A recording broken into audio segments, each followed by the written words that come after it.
AM న్యూస్కి స్వాగతం. చాగల్మరి పట్టణం గుండా సాగే 40వ జాతీయ రహదారిపై శనివారం రాత్రి గుర్తు తెలియని వాహనం ఢీకొని కడప జిల్లా పొద్దుటూరుకు చెందిన 29 సంవత్సరాల షర్ఫుద్దీన్ అక్కడికక్కడే మృతి చెందాడు.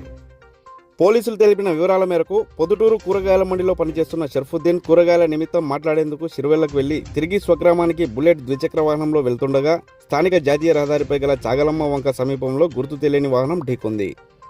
దాంతో అతను అక్కడికక్కడే మృతి చెందాడు. సంఘటనా స్థలాన్ని పరిశీలించిన చాగల్మరి పోలీసులు ప్రమాదం జరిగిన తీరుపై విచారణ చేపట్టారు.